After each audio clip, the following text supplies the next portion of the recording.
Baik. Bismillahirrahmanirrahim. Assalamualaikum warahmatullahi wabarakatuh.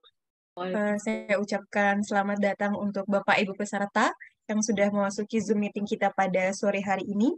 Semoga Bapak Ibu tetap dalam keadaan sehat walafiat dan bisa mengikuti diklat kita dengan baik dan lancar seperti itu. Mungkin sebelum kita mulai Zoom meeting kita pada sore hari ini, saya ingin menyapa satu atau dua peserta dulu. Di sini sudah ada 37 orang yang bergabung dalam Zoom meeting. Mungkin Bapak Ibu bisa menghidupkan kamera. Ya, di sini sudah ada Bapak Safrudin.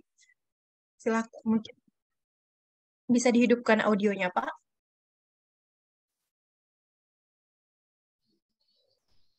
Ya, Assalamualaikum. Baik, Waalaikumsalam warahmatullahi wabarakatuh. Bagaimana, Pak? Sudah siap begitu, Pak, ya, untuk mengikuti Zoom kita pada sore hari ini? Ya, alhamdulillah siap untuk ikut. Keadaannya gimana nih, Pak? Kegiatan selama bulan puasa ini sehat ya, Pak? Masih lancar gitu ya puasanya? Ya. Alhamdulillah, lancar. Semoga baik. Bapak dari mana, Pak? Dari SMK Negeri 1 Momere, Flores, NTT. Jauh, ya. Jauh ternyata Nusa Tenggara Timur. Wah, baik. Terima kasih, Pak. Semoga mengikuti Zoom meeting kita dengan lancar seperti itu. Assalamualaikum. Baik, waalaikumsalam warahmatullahi wabarakatuh. Sebelum kita mulai, mungkin satu lagi yang akan saya sapa di sini ada Bapak Suhas Caryono. Baik, silakan bisa dihidupkan audionya, Pak. Bentar. Baik. Selamat sore, Bapak. Selamat sore. Assalamualaikum.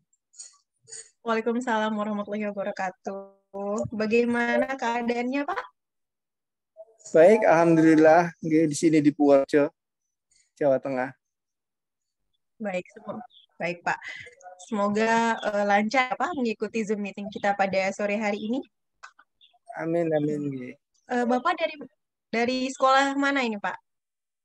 Saya SMA 8 Purworejo. Ini pas di rumah, pas di depan rumah ini santai. Oh, baik, ya. Baik, Pak. Terima kasih atas waktunya dan semoga Bapak bisa mengikuti kegiatan kita sampai selesai dan tidak ada kendala. Amin, amin. Matur suwun. Oke. Baik, Bapak Ibu, mungkin kita akan mulai Zoom meeting kita pada sore hari ini. Bismillahirrahmanirrahim. Assalamualaikum warahmatullahi wabarakatuh. Yang kami hormati Bapak Dr. Muhammad Soehardi, MPD, selaku founder P4I, dan yang kami hormati Bapak Randy Pratama Multikusuma, selaku Direktur P4I, dan yang kami hormati narasumber kita pada sore hari ini, Ibu Fitri Marisa, PhD, dan yang saya hormati pula Bapak Ibu peserta yang sudah masuk dalam Zoom meeting, dan dalam diklat daring Guru Cendekia, dengan tema diklat kita pada sore hari ini adalah menulis artikel ilmiah terbaru bebas plagiasi. Pada sore hari ini kita akan melanjutkan pembahasan yang kemarin seperti itu, Bapak Ibu. Jadi Bapak Ibu bisa mungkin yang mempunyai tulisan pendek tentang kemarin pembahasannya bisa dibuka kembali seperti itu. Nanti akan dilanjutkan pembahasannya oleh narasumber kita pada sore hari ini. Dan semoga saya harap Bapak Ibu bisa mengikuti kegiatan kita dengan lancar dan sehat walafiat seperti itu. Dan saya ingin menginformasikan juga untuk jadwal diklat kita. Jadwal diklat kita yaitu pada hari Kamis dan hari Jumat tanggal 30 sampai 31 Maret dari jam 15 waktu Indonesia Barat atau jam 3 waktu Indonesia Barat. Kalau di waktu Indonesia Tengah jam 4 dan waktu Indonesia Timur jam 5 seperti itu, Bapak Ibu. Dan untuk jadwalnya 2 hari ke depan Bapak Ibu bisa diskusi interaktif melalui WA Group.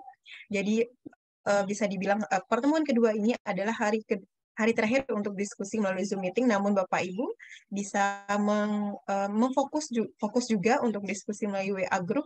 Jadi bisa ditanyakan seperti itu apa yang kurang dipahami melalui terkait kelas diklat kita.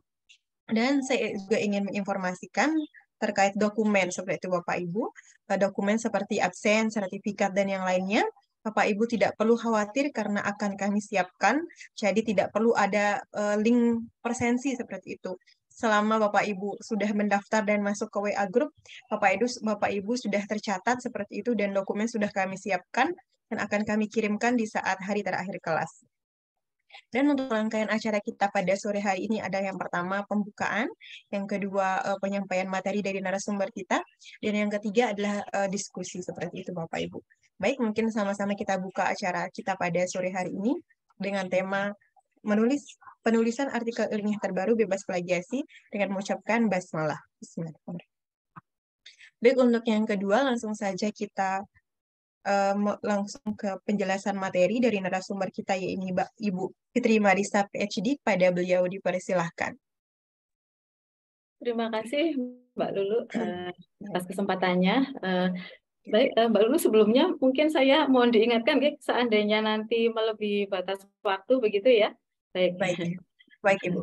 Baik, saya izinkan saya menyapa Bapak Ibu peserta. Assalamualaikum warahmatullahi wabarakatuh.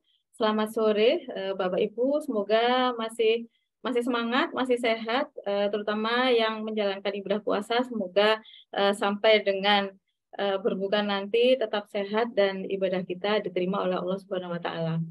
Baik, Bapak Ibu, kali ini saya akan melanjutkan dari pembahasan kita kemarin, yaitu tentang bagaimana menulis artikel ilmiah bebas plagiasi. Nah, kalau pada kesempatan kemarin kita sudah membahas tentang bagaimana menemukan novelty. Nah, saat ini saya akan coba sharing dengan Bapak Ibu semua tentang bagaimana kita bisa menulis yang mana tulisan itu mengurangi plagiasi, karena bagaimanapun apapun yang kita tulis saat ini itu terkadang itu apa yang kita tulis itu benar sesuai dengan apa yang kita pikirkan, tapi ternyata apa yang kita tulis itu ada kesamaan dengan orang lain, atau bahkan saat ini tentunya setiap artikel itu tidak akan lepas dari apa yang namanya referensi. Jadi apa yang kita tulis itu kita merujuk ke sebuah referensi. Nah, kalau kita merujuk ke sebuah referensi, konsekuensinya nanti pasti akan terdeteksi bahwa tulisan yang kita referensi itu oleh mesin pendeteksi similarity itu akan dianggap sama. Nah, tentunya konsekuensinya kita memiliki batas minimal untuk melakukan atau untuk memiliki kesamaan dengan tulisan yang lain tersebut. Baik Bapak Ibu, dalam kesempatan kali ini saya akan coba untuk sharing khususnya bagaimana tips triknya supaya kita itu ketika menulis itu memiliki nilai atau memiliki tulisan yang bisa dikatakan bebas dari plagiasi, atau kita memiliki tulisan yang mana similarity-nya itu berada pada batas minimal, begitu ya. Baik, saya akan share langsung untuk materinya.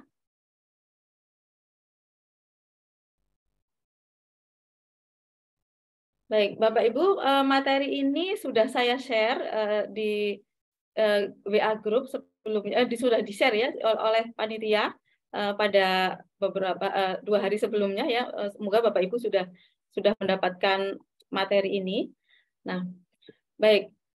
Saat ini kalau kita melihat dari apa yang menjadi kegiatan kita, yaitu menulis artikel, seperti yang saya awali tadi, bahwa kita itu tidak akan lepas dari referensi, Bapak Ibu, tidak akan lepas dari jurnal-jurnal atau buku-buku ataupun semua sumber-sumber pustaka yang kita butuhkan yang terhubung dengan apa yang menjadi tema kita. Nah, tentunya memang diwajibkan kita itu mensitasi dari referensi-referensi karya-karya ilmiah yang sesuai dengan tema kita. Kita memang tidak boleh melakukan justifikasi terhadap sebuah pendapat yang mana pendapat itu dari murni dari diri kita. Kalau dalam proses melakukan penulisan artikel ilmiah, begitu. Jadi sebagian besar apa yang kita sampaikan itu memang harus ada dasarnya. Nah, dasarnya itu dari referensi. Nah, tapi problemnya untuk saat ini karena memang di dalam artikel ilmiah ini semua terpublikasi dan terpublikasi di dalam internet, Bapak Ibu, tentunya apa yang sudah terpublikasi di dalam internet itu ini akan terbaca oleh mesin, oleh mesin. Jadi kita yang saat ini ketika kita melakukan proses submit artikel, kita pasti diberikan aturan ada batas toleransi tingkat similarity atau tingkat kesamaan kata. Nah, itulah yang menjadi problem. Kita ingin merujuk atau kita ingin mensitasi, tapi ketika kita sitasi ternyata jadi sama. Nah, jadi bagaimana? Jadi serba salah begitu. Sebenarnya tidak, Bapak Ibu, karena aturannya memang kita ini kalau melakukan sitasi itu memang harus tidak boleh kita serta-merta copy paste atau copy paste, tapi kita harus melakukan yang namanya parafrase begitu. Nah, sebelum kita masuk lebih lanjut, nah saya akan coba detailkan secara umum mungkin ya, secara umum itu bagaimana sih cara kerja dari mesin pendeteksi atau similarity atau biasa disebut plagiarism. Jadi plagiarism ini adalah efeknya Bapak Ibu, tapi yang dideteksi oleh mesin ini adalah similarity-nya atau kesamaan kalimatnya.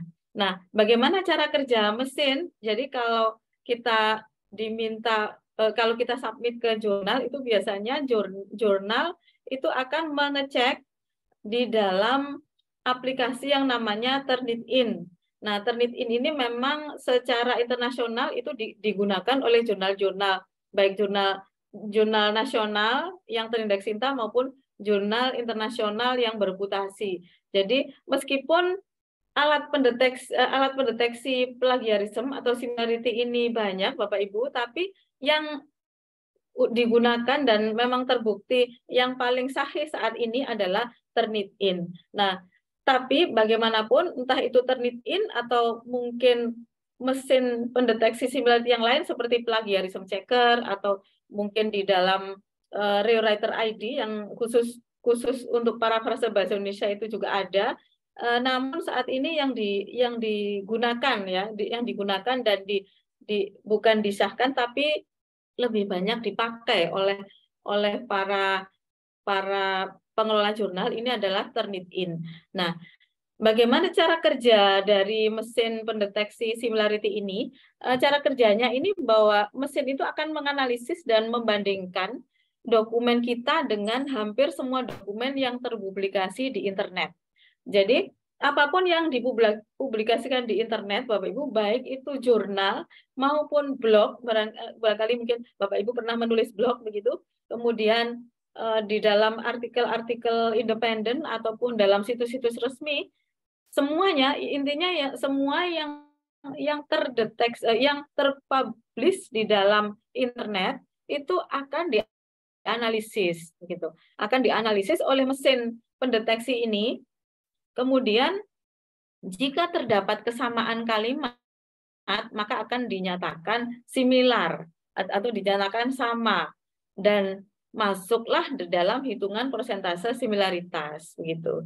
Jadi mungkin Bapak Ibu sering atau punya pengalaman ketika artikelnya dicek di Turnitin, ternyata similarity-nya ada sekian persen gitu, mungkin lebih dari 50% atau di bawah 50%. Kemudian ketika kita cek source-nya itu apa saja, nah source-nya itu pasti beraneka ragam, ada blog, kemudian ada dokumen tesis, disertasi, atau dokumen artikel-artikel bebas, ataupun jurnal, buku, dan yang lainnya. Nah, seperti itu, karena cara kerjanya seperti itu, Bapak Ibu. Nah, oleh karena itu, kita harus memastikan bagaimana untuk tulisan kita ini memiliki tingkat similarity yang rendah. Tentunya akan sulit kita itu untuk menuliskan dengan tingkat similarity 0, akan sulit meskipun bisa, tapi di sini saya akan coba berikan secara pengalaman kami bagaimana tips triknya begitu. Minimal similarity kita itu tidak melebihi batas yang diminta oleh publisher. Nah, sekarang yang diminta oleh publisher, batas persentase dari similarity itu berapa persen. Nah, ini bermacam-macam Bapak Ibu, tapi sejauh yang kami tahu dan pengalaman kami bahwa batas dari similarity index atau kesamaan kata dari artikel kita adalah 25%. Bahkan ada yang 15%, ada yang 20%. Tapi memang yang paling aman menurut hemat kami ini antara 15 sampai 20. Jadi ketika Bapak Ibu sebelum Bapak Ibu melakukan submit, pastikan Bapak Ibu sudah melakukan cek similarity.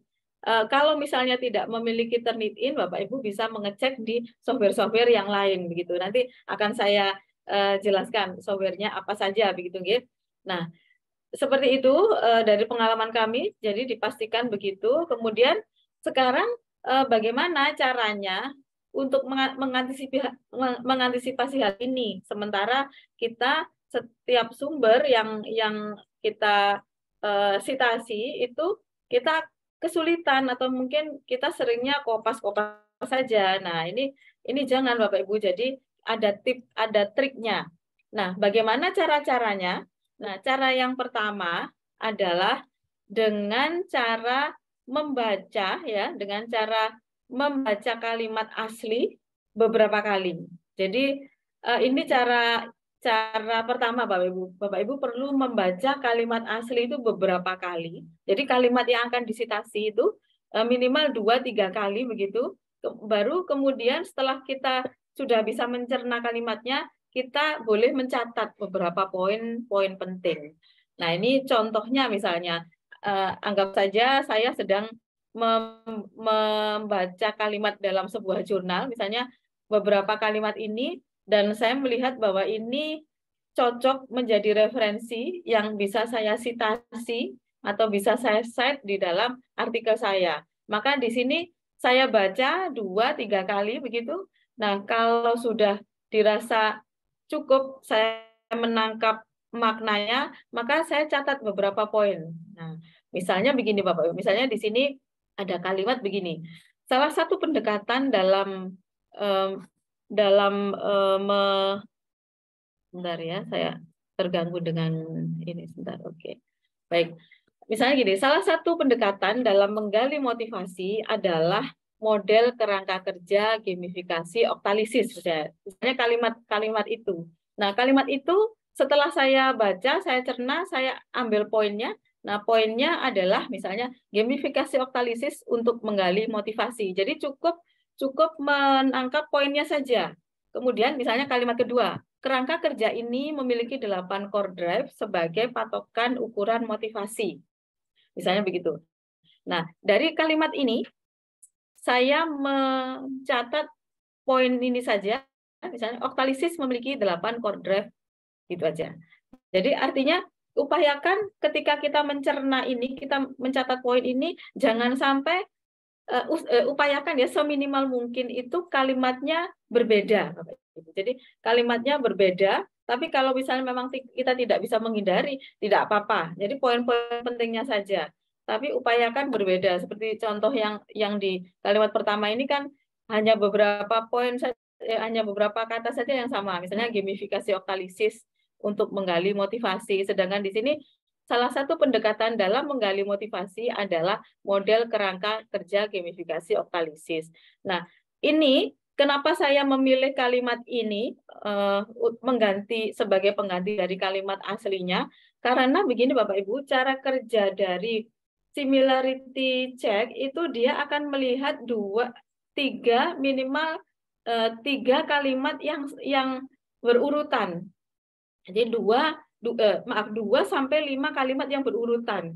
Nah, kalau 2 sampai 5 kalimat yang berurutan itu ternyata ada kesamaan begitu ya, ada kesamaan dengan apa yang ada di internet secara online, maka dia akan terdeteksi sama. Nah, contohnya misalnya Bapak Ibu akan terdeteksi menjadi plagiasi itu misalnya begini. Pada kalimat pertama misalnya salah satu pendekatan dalam menggali motivasi adalah model kerangka kerja gamifikasi oktalisis. Kemudian Bapak Ibu mencatat poinnya misalnya begini. salah satu pendekatan dalam menggali motivasi adalah oktalisis. Nah, seperti itu akan dicatat oleh mesin itu sebagai similarity karena Bapak Ibu mencatat beberapa kalimat lebih dari 3 dengan kalimat yang sama dengan kalimat yang asli begitu. Jadi mencatat poin ini juga ada triknya Bapak Ibu. Triknya itu tadi, jadi pastikan ya setidaknya yang sama dengan kalimat pertama ini hanya 2 kalimat saja. Jadi misalnya ini gamifikasi oktalisis. Nah, di sini ada gamifikasi oktalisis. Jadi kalau misalnya di sini ada model kerangka kerja gamifikasi oktalisis, jangan lagi menuliskan ini. Jangan lagi menuliskan misalnya model kerangka kerja gamifikasi oktalisis. Jangan sampai, karena itu akan tercatat similar dan akan masuk dalam persentase similarity-nya. Nah, begitu. Ini cara kerja pertama. Nah, sekarang cara kerja kedua.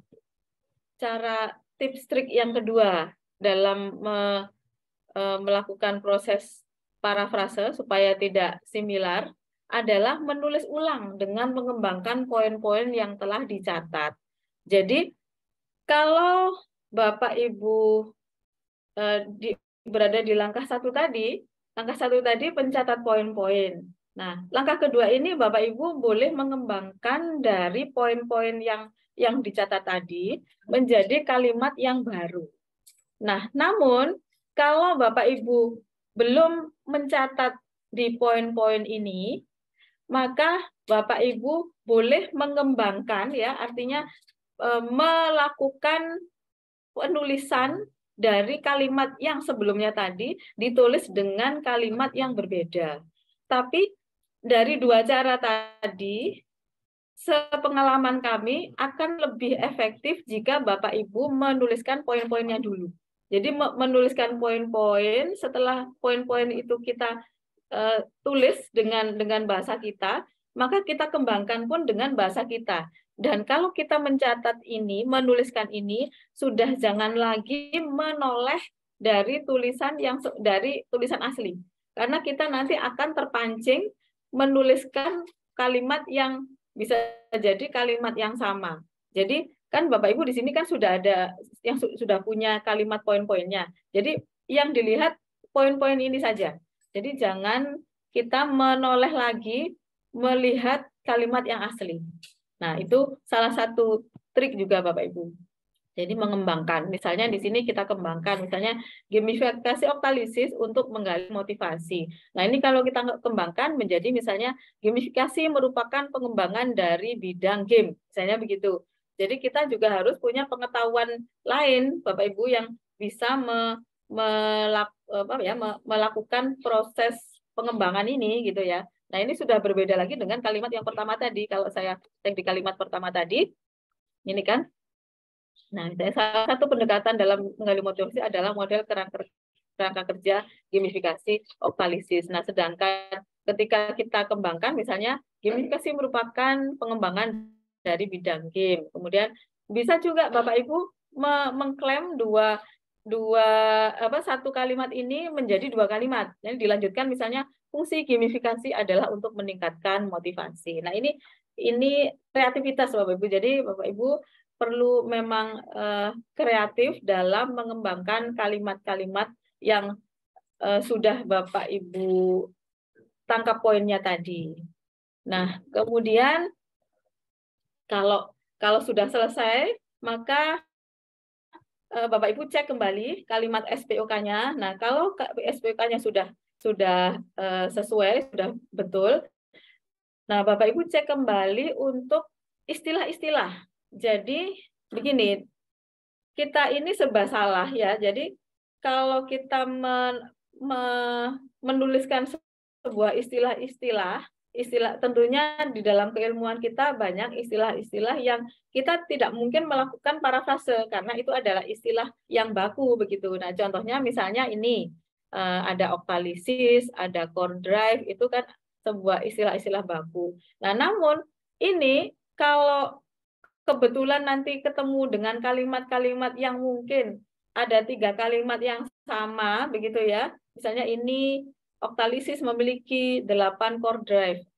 Bisa jadi core drive ini tidak ditangkap menjadi similarity, tapi karena kita menuliskan ini ada kesamaan dengan orang lain, misalnya oktalisis memiliki 8 core drive, maka salah satu triknya Bapak Ibu bisa melakukan penulisan dengan memberikan tanda petik pada istilah ya. Jadi memberikan tanda petik pada tepi kiri, tepi kanan dari istilah tersebut. Nah, ini kalau kita sudah memberikan tanda petik ini akan oleh mesin itu tidak dihitung begitu, tidak dihitung. Jadi kalau misalnya ketemu dengan 2 kalimat ini, kemudian ketemu dengan istilah ini, maka dia ditangkap menjadi 2 kalimat yang sama. Kalau 2 kalimat yang sama masih ditoleransi oleh mesin pendeteksi similarity. Jadi seperti itu. Jadi pastikan kalimat-kalimat kata-kata yang di situ terkandung istilah ini diberikan tanda petik begitu. Nah, kemudian cara yang keempat adalah Bapak Ibu wajib menuliskan sitasi dari apa yang sudah Bapak Ibu sitasi di dalam artikel ya, wajib menuliskan ini citation ini, dan wajib menuliskan sumber pustaka secara benar gitu ya, secara benar di dalam daftar pustaka atau di dalam referensi. Jadi jangan sampai kita mensitasi sesuatu di dalam artikelnya orang lain, kita tidak menuliskan alamat sitasinya, dan kita tidak menuliskan alamat dari referensinya gitu. Nah, ini untuk menuliskan ini kemarin kita sudah mempelajari ini ya Bapak Ibu. Jadi kita tidak perlu lagi menuliskan secara manual, tapi Bapak Ibu bisa menggunakan aplikasi manajemen citation. Nah, kemarin kita sudah belajar tentang Mendeley. Jadi ini juga menggunakan Mendeley Bapak Ibu. Dan cara yang kelima adalah menggunakan aplikasi manajemen citation. Jadi pastikan Bapak Ibu ya pada saat menulis itu menggunakan manajemen citation. Kenapa diperlukan Bapak Ibu? Selain efektif, kita tidak perlu lagi memikirkan bagaimana formatnya, tapi dengan manajemen citation kita jadi teliti secara aturan atau formatting dari referensi itu benar, karena kita menggantungkan aplikasi ini. Nah, aplikasi ini akan menuliskan format citasi itu dengan benar, karena kalau kita salah dalam menuliskan format citasi itu juga jadi problem itu nanti gitu ya.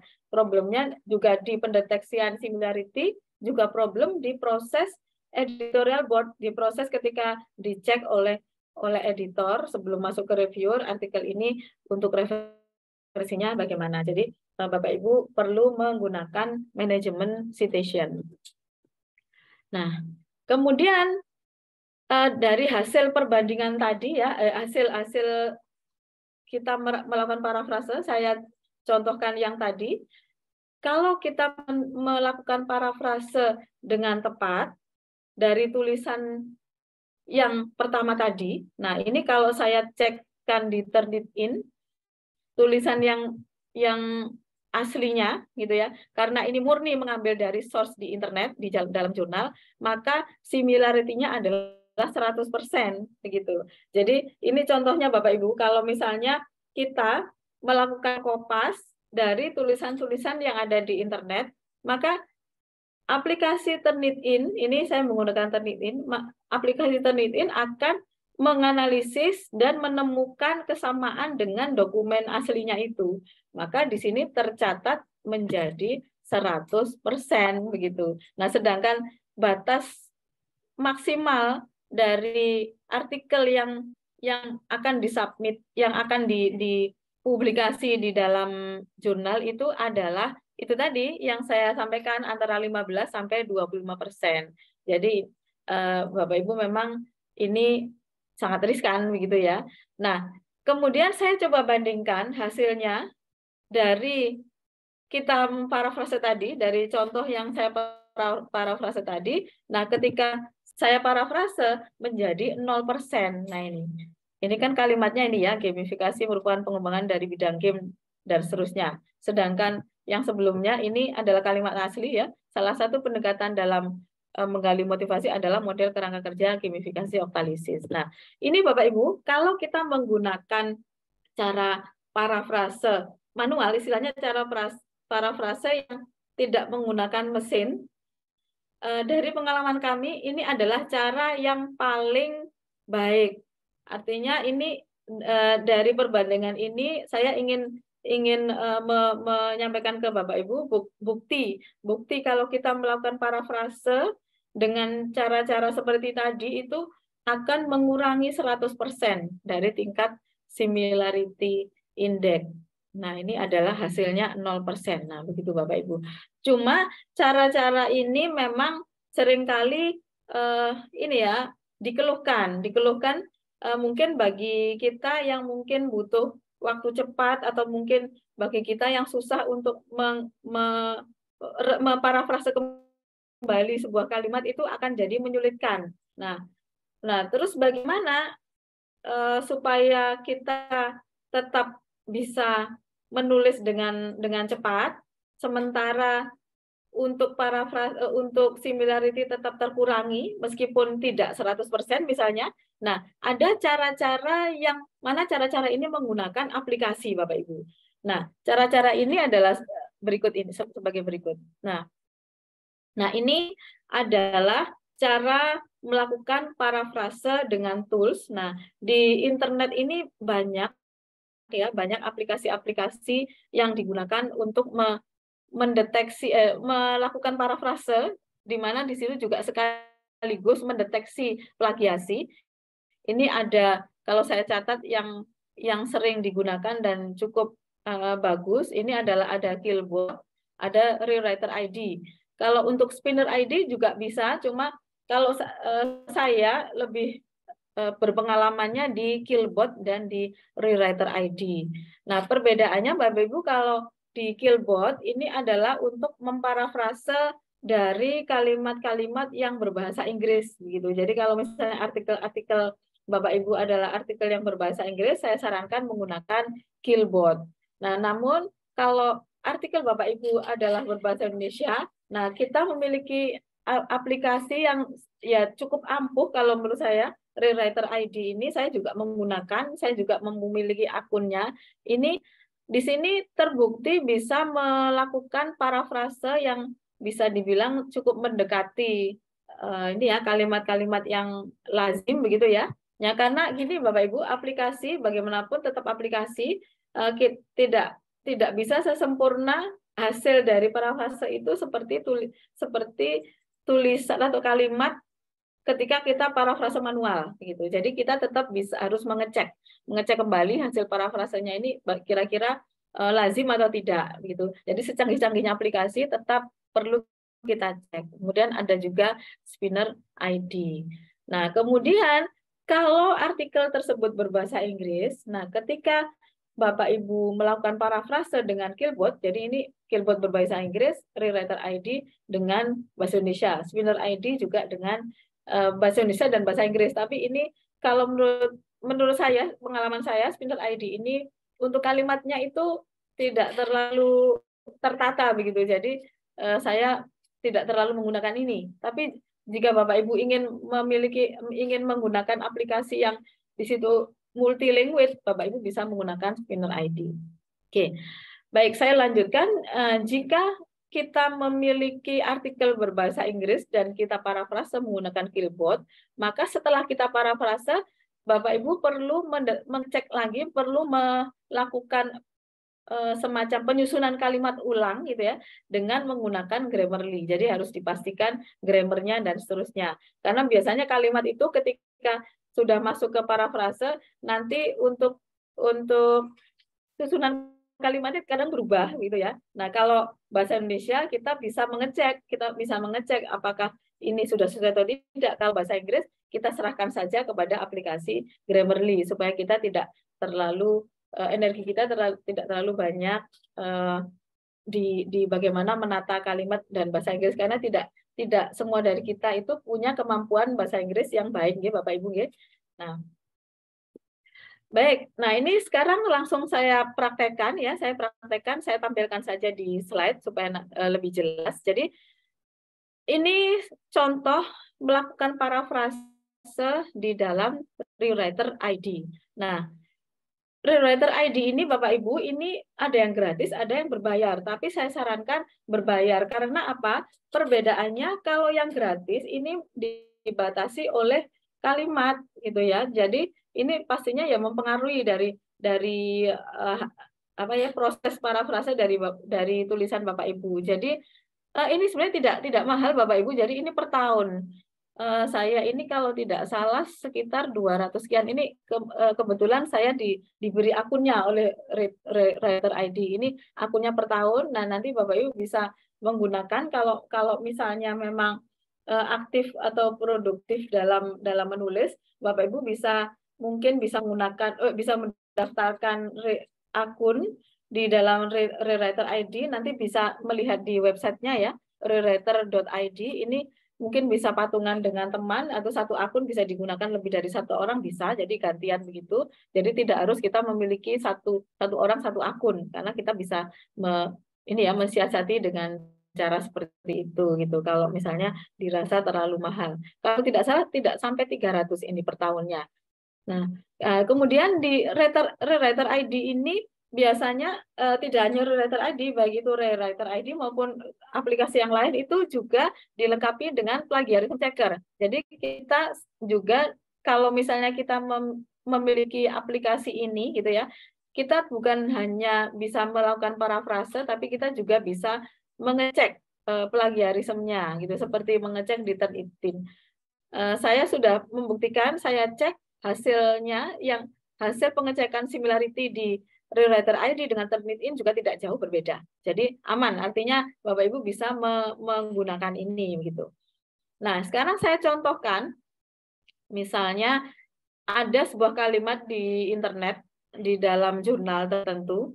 Nah, kita ingin menggunakan kalimat ini gitu ya. Seperti tadi ya, saya menggunakan kalimat ini. Nah, kalimat ini saya tidak memparafrase manual misalnya ya. Saya ingin cukup dengan bantuan mesin gitu ya. Maka kita bisa klik di menu ini di Rewriter Engine, kemudian akan tampil tampilan seperti ini.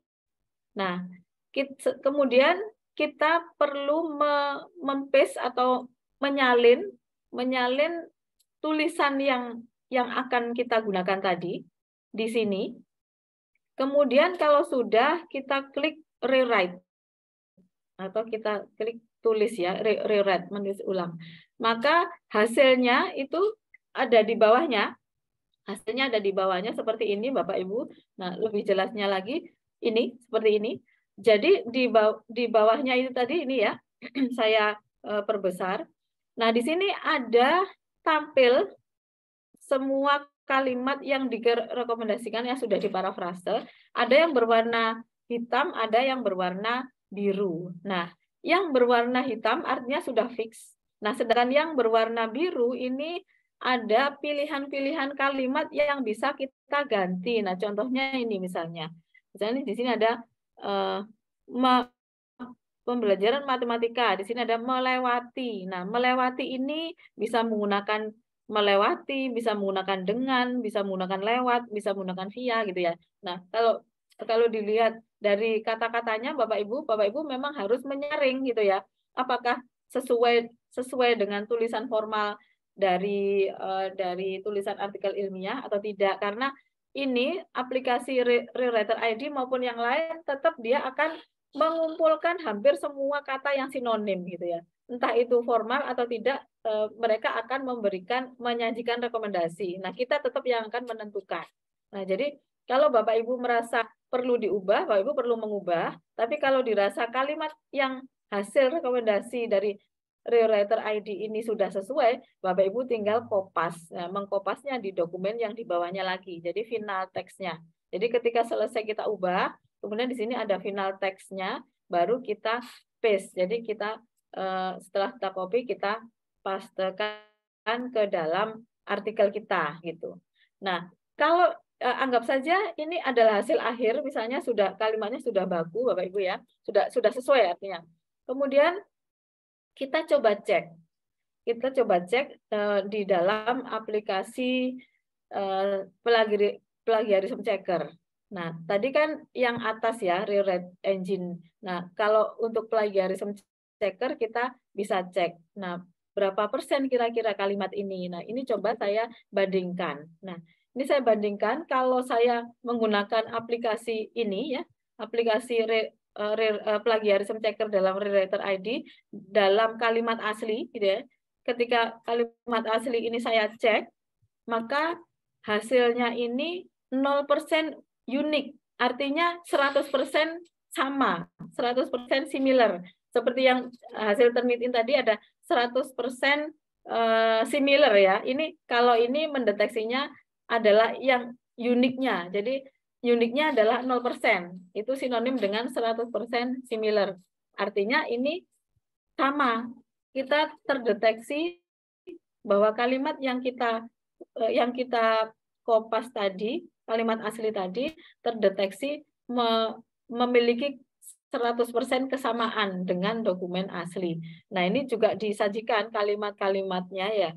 Kalimat-kalimatnya, kemudian ini diberikan informasi untuk uniqueness-nya already exist, artinya kalimat-kalimat ini ada di internet. Jadi jangan menggunakan ini begitu. Nah, namun saya bandingkan hasilnya dengan hasil dari hasil dari parafrase ini. Kalau saya cek di dalam plagiarism checkernya Rewriter ID, ini adalah 100% unique content. Artinya berubah semua kan tadi, berubah semua, dan ketika dicek untuk similarity-nya menjadi 0. Jadi ini terbukti efektif Bapak Ibu, terbukti efektif proses parafrase di Rewriter ID ini dalam mengurangi plagiarism, mengurangi similarity-nya. Namun sekali lagi Bapak Ibu, perlu Bapak Ibu mengecek kembali kalimat-kalimat yang direkomendasikan oleh Rewriter ID, apakah kalimat ini sudah sesuai, sudah lazim atau belum. Kalau belum, memang wajib secara manual Bapak Ibu ganti gitu ya, ditata kembali gitu. Tapi setidaknya dengan aplikasi ini kita tidak secara manual seperti yang cara pertama tadi, kita bisa energi kita akan lebih terkurangi dengan kita sudah disajikan rekomendasi kalimat. Nah, kalau misalnya ada yang tidak pas, kita tinggal mengganti. Kalau misalnya sudah pas, berarti sudah sesuai begitu. Nah, seperti itu. Nah, ini untuk Rewriter ID. Nah, sekali lagi Rewriter ID ini adalah untuk cek plagiasi, untuk proses parafrase khusus artikel berbahasa Indonesia. Nah, kalau yang artikel berbahasa Inggris, kita menggunakan Killbot. Nah, ini adalah tampilan dari Killbot. Nah, ini ada perbedaan ya Bapak Ibu. Kalau Killbot tampilannya seperti ini. Nah, ini Killbot ini juga saya sarankan Bapak Ibu menggunakan akun yang berbayar begitu. Jadi kalau Killbot ini memang lebih mahal dari Rewriter ID, tapi Bapak Ibu bisa mensiasatinya dengan membeli akun grup. Jadi akun grup itu tersedia di toko-toko marketplace ya, bisa di Shopee, saya sebut merek saja, bisa di Shopee atau Tokped atau yang lain. Ini menyediakan jasa akun-akun kolaborasi, artinya kita patungan gitu ya. Jadi kita menggunakan akun dari penjual yang ada misalnya di Shopee begitu, tapi akun itu juga digunakan orang lain, tidak masalah. Saya juga menggunakan itu untuk Killbot ini, asalkan kita tetap bisa masuk ke akun premiumnya dari Killbot. Nah, kalau kita menggunakan akun gratis, ini akan berpengaruh pada hasil parafrase Bapak Ibu, karena ini akan mempengaruhi jumlah kata, jumlah kalimat yang kita parafrase juga. Nah, Killbot ini khusus bahasa Indonesia, ini terbukti efektif ya, saya menggunakan ini juga. Nah, ini yang sebelah kiri ini adalah artikel asli gitu ya, artikel asli yang kita ingin melakukan parafrase. Kemudian kalau sudah ready, maka kita klik paraphrase ini ya. Nah, kalau sudah kita klik, maka ini hasilnya. Nah, hasilnya ini Bapak Ibu ada 3 warna ya, ada 3 warna dari tulisan. Kalau ini tulisan hitam ini sudah fix. Kemudian tulisan orange dan tulisan biru ini adalah tulisan-tulisan kata yang bisa kita ganti ke dalam ganti dengan tulisan yang direkomendasikan oleh Quillbot gitu ya. Jadi misalnya ini. Jadi di sini ada determine. Determine ini ada to figure out, for assessing, for determining, dan seterusnya. Jadi Bapak Ibu cek kembali mana-mana yang kurang cocok. Nah, yang kurang cocok terus diganti dengan apa? Bapak Ibu bisa tinggal melakukan draft di setiap kata yang ada di dalam hasil rekomendasi Quillbot. Nah, kalau sudah dirasa cukup, maka kita bisa kopas ya, kita klik ini, copy begini, kemudian kita bisa cek kembali kalimatnya, kita bisa langsung gunakan bisa, tapi saran saya karena ini hasil dari parafrase itu grammarnya juga berubah, jadi saya sarankan menggunakan aplikasi untuk mendeteksi grammar, yaitu Grammarly. Nah, Grammarly juga sama Bapak Ibu, ini gunakan yang berbayar, diupayakan gunakan yang berbayar.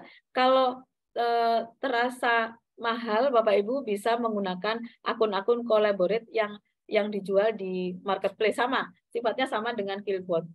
Nah, untuk yang Grammarly itu ada ini Bapak Ibu, kalau akun kita berbayar ini lengkap, jadi Grammarly akan merestruktur lagi kalimat-kalimat yang dirasa tidak pas begitu, dia akan memberikan rekomendasi-rekomendasi. Misalnya kalimat ini yang sudah kita yang ingin kita cek grammarnya, di sini disarankan pada kalimat pertama ini dibuat seperti ini. Ini ada misalnya rewrite for clarify, misalnya gitu ya. Dan ini seterusnya dalam seluruh bagian kalimat akan ada pengecekan begini. Nah, nanti kalau dirasa sudah selesai gitu ya, sudah selesai. Nah, di sini kan ada nilainya ya, ini seperti ini. Nah, kalau sudah selesai, artinya kalimat itu oleh Grammarly sudah dicek semua dan kita sudah mengikuti rekomendasinya, maka di sini kita akan diberikan info great job, artinya sudah sesuai gitu ya, sudah sesuai dan siap kita gunakan gitu. Nah ini contoh pengecekan tadi kan untuk hasil similarity-nya tadi, hasil dari proses parafrase tadi perlu kita cek, kita bandingkan bagaimana prosentasenya. Nah, ini saya menggunakan plagiarism checker-nya Rewrite ID. Jadi di Rewrite ID ini Bapak Ibu, meskipun untuk engine-nya, untuk engine rewrite-nya hanya berbahasa Indonesia, tapi untuk plagiarism checker itu bisa mengecek semuanya. Jadi bisa mengecek kalimat berbahasa Inggris maupun yang berbahasa Indonesia. Nah, ini adalah kalimat asli ya, kalimat asli sebelum dilakukan proses parafrase ini memiliki tingkat unique kontennya 43%. Artinya yang 57% itu berarti tidak unik gitu. Jadi bisa dibilang 57% similar gitu ya, karena yang unik hanya 43%. Berarti ini tidak baik Bapak Ibu. Jadi memang karena ini kopas ya, kopas dari dokumen asli, maka plagiarism checker-nya Rewrite ID akan langsung mendeteksi. Nah, namun ketika kita selesai melakukan proses parafrase dan kita sudah cek di Grammarly tadi, nah ini adalah hasilnya. Hasil dari parafrase tadi, kalau kita cek di plagiarism checker-nya Rewrite ID memiliki 88% unique content. Artinya similarity-nya tinggal 12%. Dari 57% ini ya, dari 57% similar menjadi 12% yang similar. Nah, ini terbukti efektif. Baik Bapak Ibu, kiranya itu yang bisa saya sampaikan untuk tips trik bagaimana mensiasati plagiasi, bagaimana mengurangi similarity baik cara manual maupun dengan cara aplikasi. Baik, begitu yang bisa saya sampaikan. Terima kasih. Waktu saya kembalikan kepada Mbak Lulus selaku moderator. Terima kasih. Assalamualaikum warahmatullahi wabarakatuh.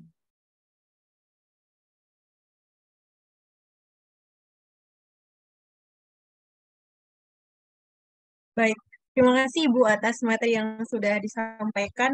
Tadi cukup jelas sekali seperti itu materi yang sudah disampaikan ya Bapak Ibu tentang bagaimana cara menurunkan plagiasi seperti itu tadi.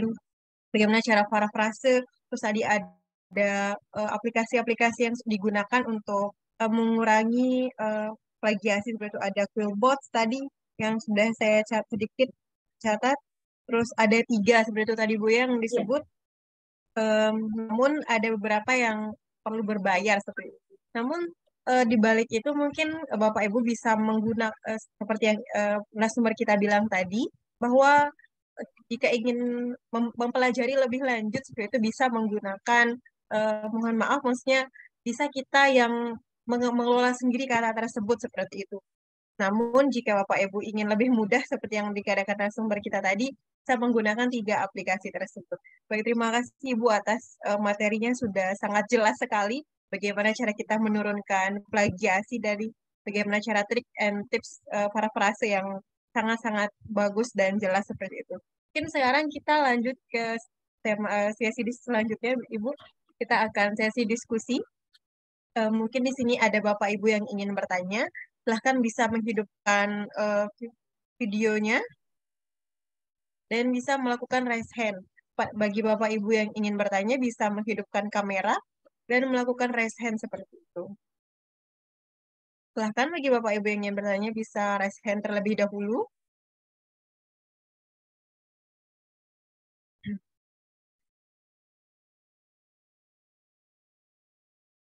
Baik.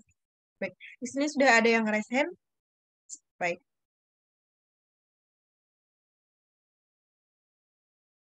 Ada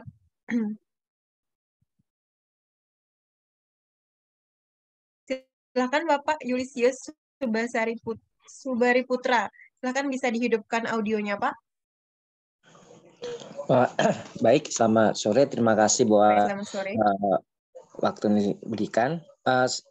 Ini parafrase kan sangat penting sekali ya. Saya mau tanya, ketika kita dalam penulisan artikel jurnal, itu kan contohnya kalau bidang keagamaan, itu kan misalnya kalau Kristen itu kan ayat Alkitab, ataupun yang Muslim mungkin Al-Quran dan ataupun hukum, itu kan otomatis akan terkena dengan plagiat. Nah, untuk meminimalisirnya bagaimana? Baik, terima kasih Pak atas pertanyaannya. Silahkan Ibu bisa langsung dijawab. Baik, terima kasih Mbak Lulu. Baik, Mbak Julius, terima kasih atas pertanyaannya Bapak. Bapak, ini ada 2 tips yang menurut saya bisa digunakan. Memang kita tidak mungkin bisa menghindari, kita tidak mungkin melakukan melakukan parafrase terhadap ayat-ayat kitab suci, baik Al-Quran, Injil atau yang lainnya, ataupun perundang-undangan. Nah, tips yang pertama, Bapak, kita perlu memberikan tanda petik di dalam ayat-ayat atau di dalam kalimat yang kita kutip tadi. Itu yang pertama, tapi memang tanda petik ini kalau dilihat di mesin ada yang tidak mendeteksi, tapi ada yang mendeteksi saat ini. Nah, maka cara kedua adalah karena kita ini kan menuliskan artikel. Nah, sekiranya kalau misalnya ayat-ayat ataupun pasal-pasal yang diperlukan, kalau sekiranya kita hanya bisa memberikan informasi bahwa ini ayat apa, misalnya ayat apa, surat apa, ayat apa, atau mungkin perundang-undangan di nomor berapa, pasal berapa. Nah, kita sebenarnya cukup menuliskan itu saja, Bapak. Jadi tanpa harus menuliskan seluruh kutipan itu, kecuali kalau kita memang benar-benar tidak bisa menghindari. Jadi misalnya dalam satu artikel itu dibuatlah toleransi untuk mengutip ayat ataupun pasal itu 1 saja, jangan sampai lebih dari itu, karena dikhawatirkan misalnya itu nanti Turnitin atau mungkin aplikasi plagiarism checker yang lain tetap mendeteksi meskipun kita menggunakan tanda petik, setidaknya tidak banyak begitu. Jadi kita boleh mengkopasnya, kita setidaknya punya jatah maksimal 15-20%, 25% itu tadi Bapak. Mungkin semoga bisa menjawab Bapak nih. Terima kasih. Baik, terima kasih, sangat membantu sekali. Berarti kalau misalnya ayat, misalnya kalau ayat itu contohnya kalau mungkin kami Kristen ya, berarti ini hanya contoh aja Roma 12 ayat pertama, terus bunyinya ayatnya itu karena begitu besar gitu, berarti sebelum karena itu dikasih tanda petik begitu ya, Bu? Betul Bapak, diberi tanda petik. Nah, kalau misalnya untuk lebih amannya lagi, untuk kutipan itu bisa kita skip, artinya kita cukup menyebutkan ayat, surat dan ayatnya, mungkin begitu ya. Nah, kemudian diberikan informasi garis besar bahwa yang disampaikan di dalam ayat itu gambaran umumnya apa begitu. Kalau misalnya memang kondisinya banyak ayat-ayat yang dikutip, tapi kalau hanya satu gitu, itu cukup Pak dituliskan dengan tanda petik. Baik, terima kasih Bu atas penjelasannya. Sama-sama. Bagaimana Pak? Bisa dihidupkan audionya? Oke, baik, sangat membantu sekali. Terima kasih Bu. Sama-sama. Baik, terima kasih Pak atas pertanyaannya. Baik, di sini ada juga yang ingin bertanya Bu, yang sudah raise hand. Ini cuma tidak ada namanya seperti itu. Hanya menulis, hanya... Okay. Mungkin bisa langsung dihidupkan audionya Pak, jika terkendala sinyal untuk menghidupkan kameranya. Bisa langsung menghidupkan audio untuk memberikan pertanyaan kepada narasumber kami.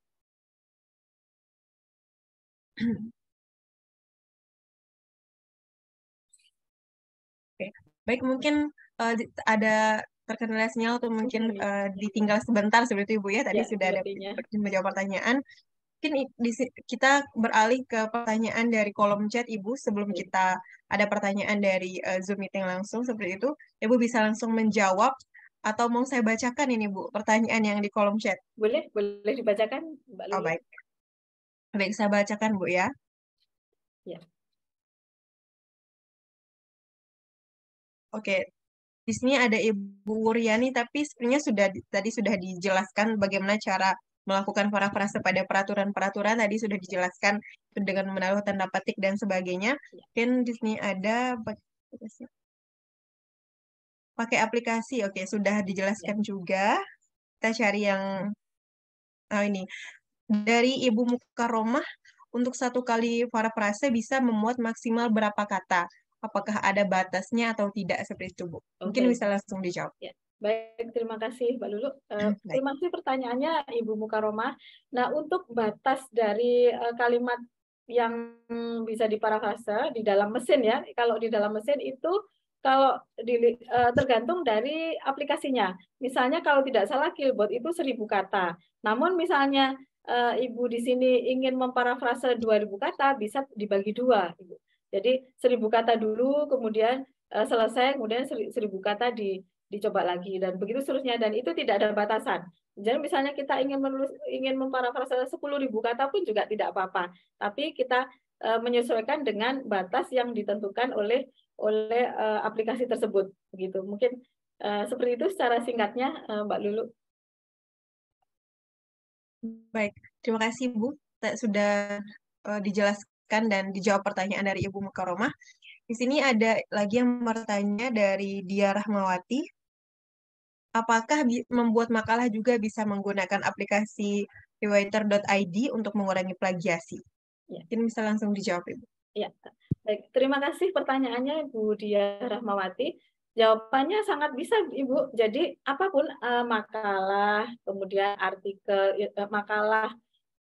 ilmiah yang dalam bentuk jurnal, makalah, proposal, mungkin Ibu sedang studi lanjut, misalnya S2 atau S3, apapun itu, mungkin skripsi dari mahasiswa kita atau karya ilmiah dari murid-murid kita, SMP, SMA maupun SD, ini sangat mungkin dengan disarankan untuk menggunakan parafrase ini Ibu, supaya kita, setidaknya bisa meminimalkan pekerjaan kita. Ya memang intinya kan setiap apa yang kita citasi itu kita tidak boleh kopas, kecuali yang saya sebutkan tadi, misalnya ayat-ayat di dalam kitab suci, kemudian perundang-undangan itu tidak mungkin kita kopas, tidak mungkin kita parafrase. Tapi untuk referensi-referensi yang lain, setiap kita melakukan proses citasi itu memang kita wajib parafrase. Nah, supaya mudah dan kita tidak perlu banyak energi untuk membuat kalimat secara manual, kita bisa menggunakan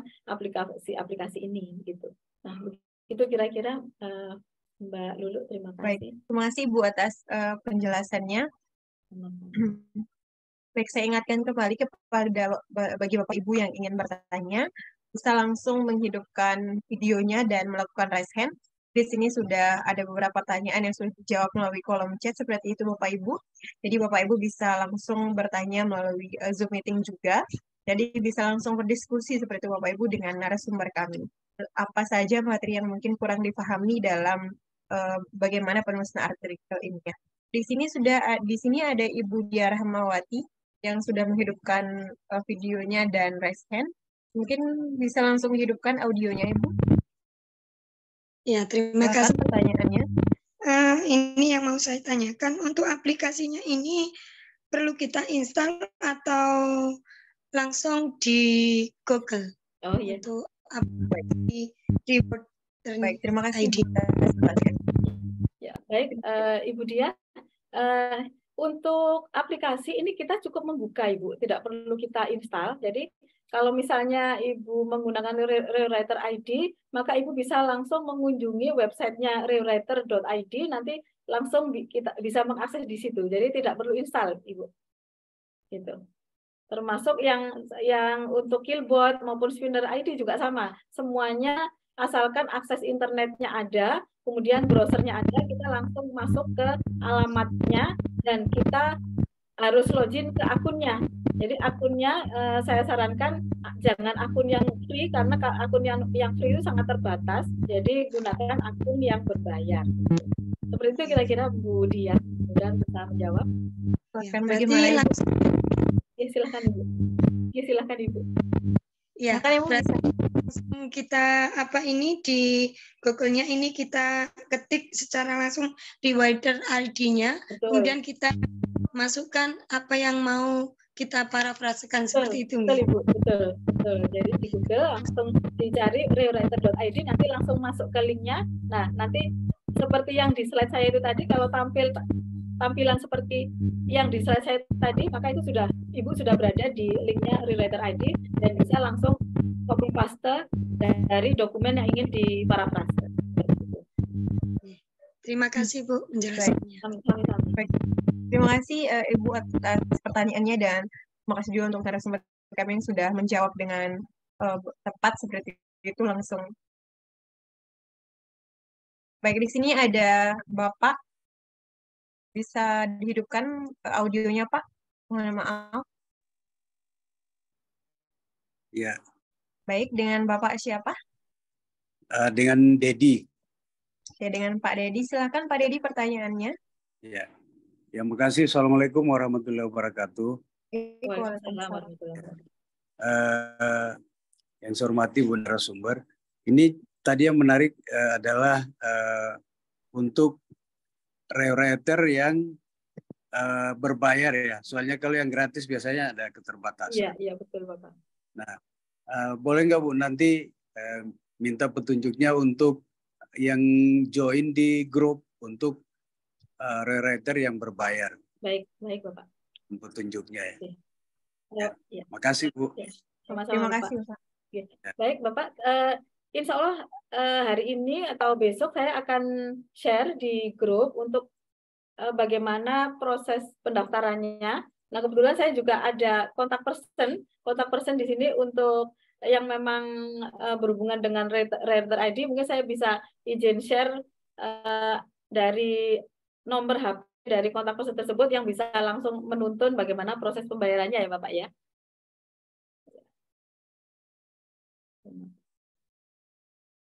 Silakan Bapak, bisa dihidupkan audionya untuk Baik, makasih Bu ya. Sama-sama Bapak. Baik.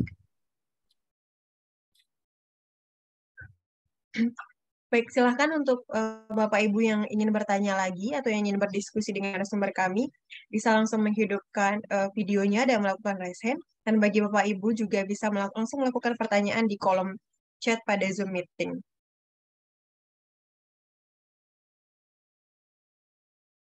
Baik, mungkin sebelum kita ada pertanyaan seperti itu, Ibu mungkin bisa memberikan bagaimana atau kesimpulan seperti itu, Ibu, tentang parafrase yang untuk menurunkan plagiasi. Jadinya bisa bisa kita bilang secara mudah dipahami seperti itu. Jadinya tidak terlalu panjang, namun sedikit bisa langsung dipahami oleh Bapak Ibu. Kita mungkin yang baru bergabung dan sebagainya. Seperti itu. Silakan Ibu. Baik, terima kasih Mbak Lulu. Bapak Ibu, saya ingin coba menyimpulkan dari apa yang kita diskusikan hari ini tentang parafrase. Jadi di dalam kita menuliskan artikel, kita ini wajib melakukan proses citasi. Nah, namun proses citasi ini terkendala dengan kesamaan dari dokumen asli, kemudian dengan yang kita citasikan. Oleh karena itu kita perlu melakukan parafrase. Nah, parafrase ada dua cara. Cara yang paling bisa dibilang menurunkan bisa banyak similarity adalah cara manual. Nah, kenapa cara manual? Ini karena dengan cara manual kita bisa mengecek kalimat ya, kebenaran kalimat. Kemudian kita juga bisa memastikan bahwa dokumen itu berbeda. Tapi kelemahannya karena cara manual maka akan membutuhkan energi yang lebih lama. Nah, cara kedua adalah dengan cara aplikasi. Kita menggunakan bantuan aplikasi, diupayakan aplikasi yang berbayar, kita bisa menggunakan Rewriter ID untuk aplikasi yang berbahasa Indonesia, atau Killbot menggunakan aplikasi yang berbahasa Inggris yang dibantu oleh Grammarly. Namun, secanggih-canggihnya aplikasi, Bapak Ibu tetap perlu mengecek dari hasil parafrase, memastikan bahwa kalimat-kalimat itu benar. Maka, kalau kita sudah menggunakan cara itu dengan aplikasi, kemudian kita cek kembali, maka insya Allah untuk pekerjaan proses parafrase ini jadi lebih ringan gitu. Nah, mungkin seperti itu yang bisa saya sampaikan kesimpulan untuk diskusi kita pada hari ini. Terima kasih Mbak Lulu. Baik Ibu. Terima kasih atas penyampaian kesimpulannya. Mungkin jika memang tidak ada yang bertanya, mungkin saya akan memberikan satu pertanyaan saja, Ibu. Ya. Mungkin nanti bisa mewakili dari Bapak Ibu peserta kita.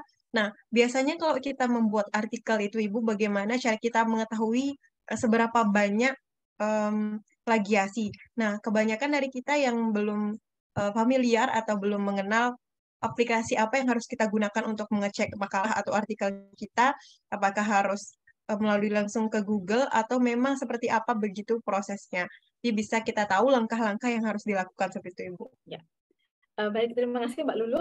Pertanyaannya bagus ya. Jadi begini Bapak Ibu, dari pengalaman kami, kita memang bisa mengecek bahwa artikel kita itu similarity-nya berapa persen. Itu cara pertama, itu bisa menggunakan aplikasi-aplikasi yang free, misalnya Plagiarism Checker, kemudian ya yang saya sebutkan tadi, semua punya fasilitas untuk free, baik itu Rewriter ID, Spinner ID, maupun Killbot. Tapi dari pengalaman, ternyata proses pengecekan dengan cara yang software yang tidak berbayar itu tidak terlalu akurat.